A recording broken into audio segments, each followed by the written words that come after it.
Hello and welcome back to today's final squeeze of a splash of paint, where it's time to welcome back Keith Fenwick as he demonstrates how a few simple finishing touches can help reveal the bigger picture in the third and final part of his step-by-step landscape project. The last time you saw me, we painted in the land areas and edge the riverbank. We're going to complete the painting now by putting in the water, and we're going to put a few sheep in.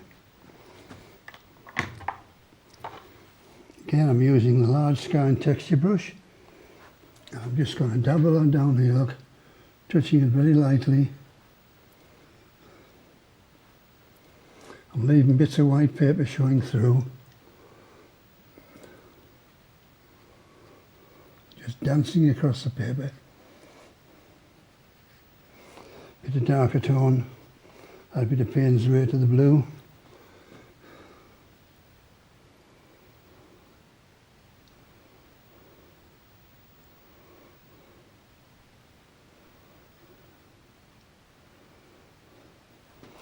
Touch more Payne's Grey at the foreground.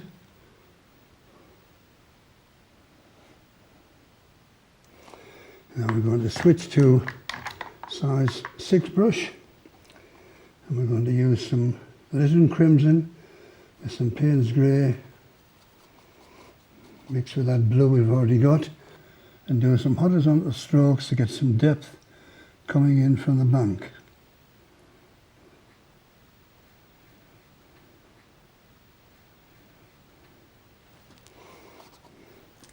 Same here, and see this bit here.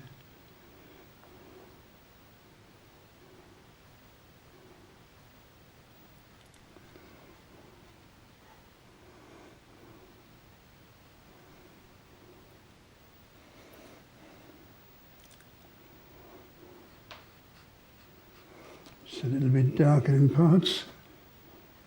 That's better. Don't forget horizontal strokes, water's always level.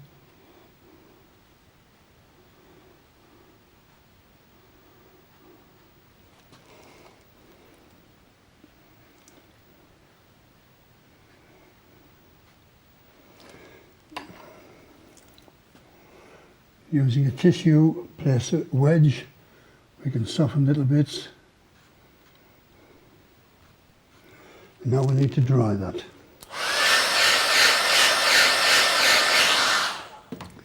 I'm going to show you how to paint sheep. All you do is paint horseshoes.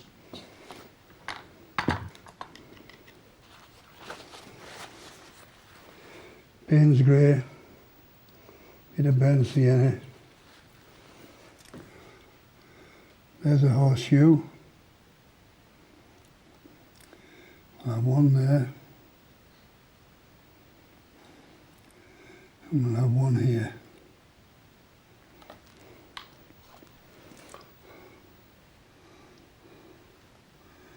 I'd better have one down here, I think. Now listen carefully. I will say this only once. This sheep is looking to the right, looking into the picture. So we extend the horseshoe to give it some body and a little triangle for the head. Legs are optional. I'm told there's one in each corner. So you want some legs, 2 there, 1 there, and a bit of shadow, very important. This one's looking to the left. Little triangle for the head. This is one is looking into the right.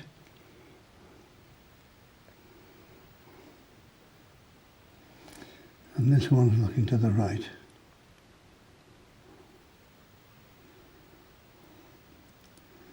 Legs, legs, legs. The shadow must be at the same angle as the angle of the land. Now we need to dry that, then we're going to turn them into white sheep.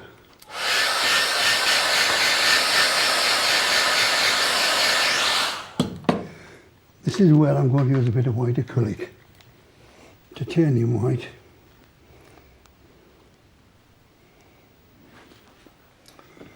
Start at the back, make it down like that.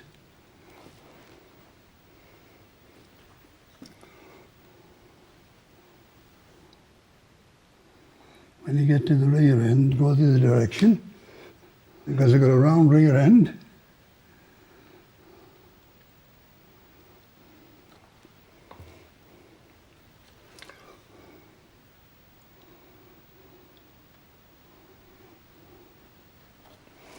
Now I need to put some shadow underneath, so I'm going to use a little bit of red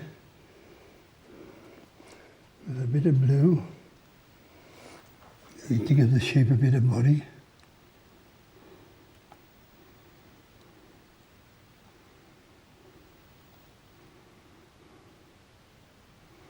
I'm going to finish off with some nice crisp white. Starting at the top, just flick down like that. Watercolour white's useless, it's for mixing. No good to what I'm doing here. Gouache you could use, but it soaks in, and I don't want it to soak in.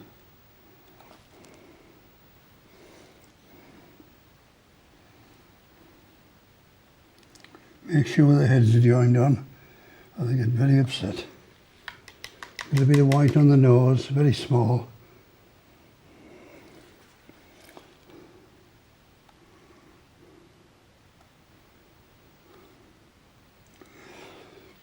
I'm going to put a little bit of red on the back.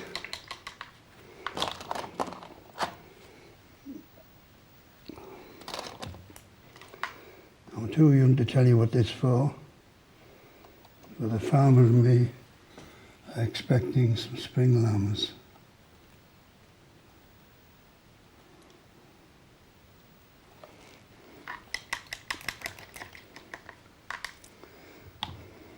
I just want to put a bit of structure in the trees now to finish it off.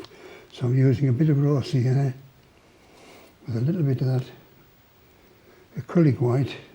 These little things make all the difference to the painting. So I want to just make sure there's not a bleb of paint on.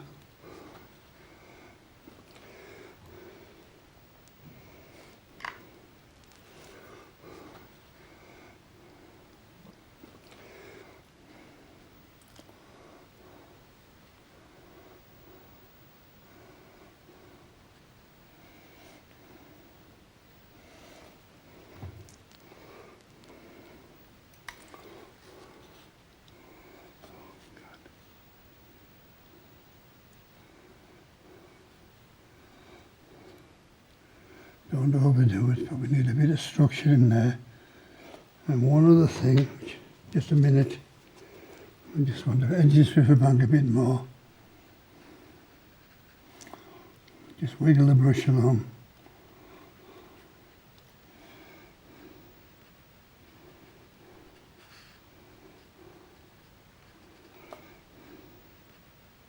And there's our simple painting.